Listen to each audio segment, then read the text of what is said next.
এরাও শত্রু, মুখোশের আড়ালে। তোমাকে ওরা লকআপে রাখলো কেন? বাইরে রাখলেই তো পারতো। না না, অমিত ঠাকুরপোর কোনো দোষ নেই। অমিত ঠাকুরপো আমাকে বাইরেই থাকতে বলেছিল, কিন্তু আমি রাজি হইনি। আজকে আমাকে কোর্টে তোলা হবে। আমি জানি না কি হবে কোর্টে। আমার যদি অনেক দিনের সাজা হয়, তুমি বাবলাকে দেখো, তুমি বাবলাকে একটু দেখো। তুমি একমাত্র ভরসা, ওর যেন কিছু না হয়। নন্দিনী, বাবলাকে দেখো। তুমি এরকম ভেঙে পড়ো না বৌদি। তুমি দেখো, নদা ঠিক কোনো না কোনো রাস্তা বের করবে যাতে তোমার শাস্তি কম হয়। তুমি আমাকে কথা দাও যে ওই বর্তি আর মেজদাকে তুমি ছাড়বে না। ছাড়বে না নন্দিনী, তুমি কথা দাও আমাকে। কিছুতেই ছাড়বে না, কিছুতেই না।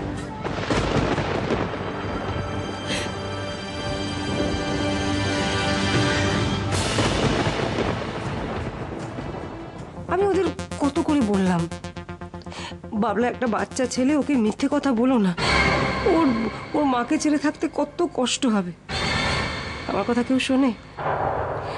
ওরা তো কিরকম মিথ্যে মিথ্যে বলেছে জানিস তো। অমিত আঙ্কেলকে তোর মা ছাড়া আর কেউ হেল্প করতে পারবে না, তাই তো মাকে যেতে হয়েছে না সোনা। দেখ বাবলা, তোর মা একটা কাজে গেছে তো বাবলা, কাজ শেষ না করে কি করে আসবে বল? মা 2-3 দিনের মধ্যেই চলে আসবে তো? হ্যাঁ, বলছিলাম তো চলে আসবে খুব তাড়াতাড়ি, তাই না দিদি? হ্যাঁ তো, ঠিক চলে আসবে। তাহলে এখন আমরা কি করবো বলো তো? আমাদের দাদু ভাই আমাদের সঙ্গে এখন ব্রেকফাস্ট করবে। করবে তো? চল চল চল চল। হরিদেবপুর থানা ওসি স্পিকিং। হ্যালো বাবলা, কাকু, তুমি আমার মাকে ছেড়ে দাও না কাকু।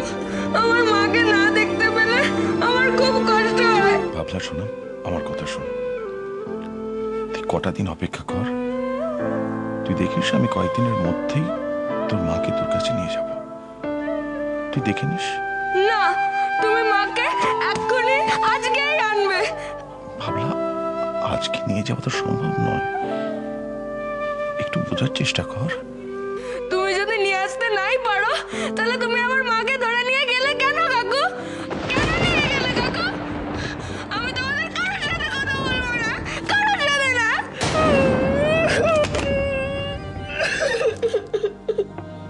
ভাবলা, ভাবলা,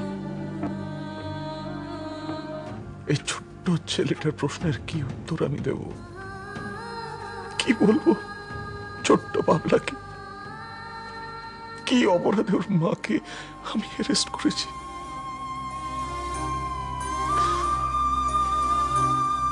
কি করে?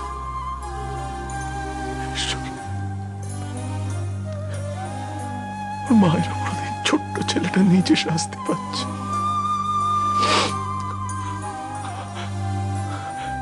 ঈশ্বর,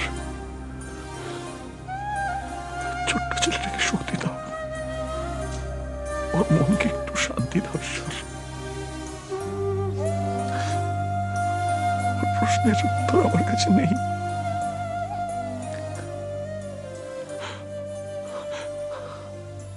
ঈশ্বর, কি জবাব দেব ওকে?